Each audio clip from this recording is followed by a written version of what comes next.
अमित शाह के साथ हमारा बिहार में लुलू लुलू चल रहा था या इलू इलू चल रहा है? ये क्या बात है? जहां हम लड़ते हैं वहां पर इनके साथ इलू इलू, वहां पर लुलू लुलू। अरे कि पॉलिटिकल पार्टी है, कोई मजाक है? हमारी जो स्ट्रेंथ होगी, हमारा जो फैसला होगा, हम उस पर लड़ेंगे। अगर आप इसका मतलब यह है कि इन्हें 13 जीते और AIMIM ने सिकंदराबाद में 9 जीते, तो हम तो सिकंदराबाद पार्लियामेंट कॉन्स्टिट्यूंसी में 9 MIM के कॉर्पोरेटर्स जीते, TRS के 18, बीजेपी के 13।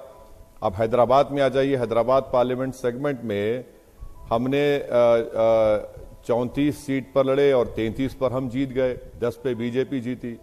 तो ये कौन सा बीजेपी बात कर रही है? अरे भाई, आप 150 पे लड़े, हम लोग 51 पे लड़े। सुधांशु जी, अगर हम लड़ लेते 70-80 तो शायद मैं समझता हूं कि मुझे लड़ना चाहिए था। तो क्यों नहीं लड़े सर? आपको तो अंदाजा होना चाहिए कि अमित शाह जी कह रहे थे TRS के साथ आपका इलू इलू चलता है। आफ्टर थॉट आपसे। हाँ मैडम, हमारा तो हाल ये है ना कि अमित शाह के साथ हमारा बिहार में लुलू लुलू चल रहा था या इलू इलू चल रहा है? ये क्या बात है? जहां हम लड़ते हैं वहां पर इनके साथ इलू इलू, वहां पर लुलू लुलू। अरे कि पॉलिटिकल पार्टी है, कोई मजाक है? हमारी जो स्ट्रेंथ होगी, हमारा जो फैसला होगा, हम उस पर लड़ेंगे। अगर आप इसका मतलब यह है कि जो बीजेपी 48 जीती, तो क्या बीजेपी को शिकायत मुझसे है कि मैं ज्यादा सीट नहीं लड़ा? तो ये बताना चाहिए। और बीजेपी को 15% वोट, तो उनको उसमें 35 में तो सिर्फ TDP और कांग्रेस का वोट है। ये बात मानना पड़ेगा, क्योंकि जब तेलंगाना बना उसके बाद से TDP खत्म हो गई, कांग्रेस तो बेचारी आखिरी सांसें ले रही है, YSRCP खत्म हो गई, लेफ्ट पार्टीज खत्म हो गए। तो एक वैक्यूम था जिसको बीजेपी ने फिल किया। वो बात बिल्कुल सही है। तो 35 में तो 15% तो वोट उनका TDP का और कांग्रेस का है। उसमें वैक्यूम फिल किया सर, या आपने पोलराइजेशन के लिए ऐसी पिच दे दी कि इन्होंने अच्छी बैटिंग कर दी और सारा नुकसान हो गया TRS का? आप वहीं, उनको फायदा हुआ पोलराइजेशन का, आप वहीं रह गए।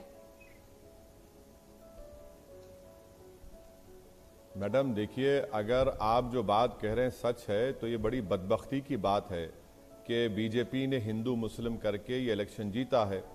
मेरा मानना यह है कि म्युनिसिपल इलेक्शन में बीजेपी ने पुराने शहर के ताल्लुक से कहा था कि इसको हम सर्जिकल स्ट्राइक करेंगे, आप वहां पर कुछ नहीं कर सके, डेमोक्रेटिक स्ट्राइक उल्टा आप पर पड़ गया।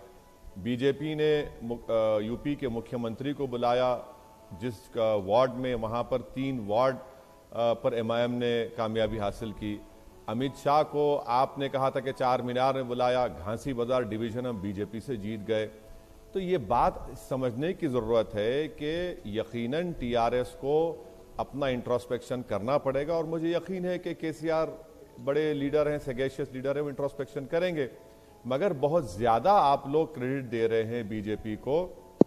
150 सीट लड़े हैं, 150 में 48 पर जीते हैं, और ये एक वक्तिया कामयाबी है। मैं आपको इसलिए कह रहा हूं मैडम कि निजामाबाद म्युनिसिपल कॉर्पोरेशन, जहां पे बीजेपी का MP है, वहां पर बीजेपी का मेयर डिप्टी मेयर नहीं है। 10 महीने पहले इलेक्शन हुआ।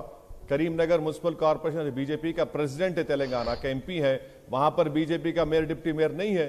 तो ये एक वैक्यूम क्रिएट हुआ, और यकीनन हमको लगता है कि ये एक वक्तिया कामयाबी है। ज्यादा बीजेपी ख्वाब देखना छोड़ दें। ये हैदराबाद एक कॉस्मोपॉलिटन सिटी है, तेलंगाना मेनलैंड में तेलंगाना की एक रीजनल फीलिंग है, और बीजेपी एक नेशनल पार्टी आकर रीजनल फीलिंग का असेंबली में मुकाबला करेगी तो ठीक है, देख लेंगे वो भी क्या होता है आगे जाके 2023 में। यूं ही ख्वाब सजा लिए 2023 के सुधांशु जी? देखिए, मैं ये कहना चाहता हूं, जो हमको उपदेश दे रहे हैं, हम तो बचपन से सुनते आ रहे हैं, सलाउद्दीन ओवैसी जी के जमाने से, कि हैदराबाद पे तो टोटल कंट्रोल इनका था, और आज अपने मुंह से बोल रहे हैं कि हम पूरे हैदराबाद में लड़े।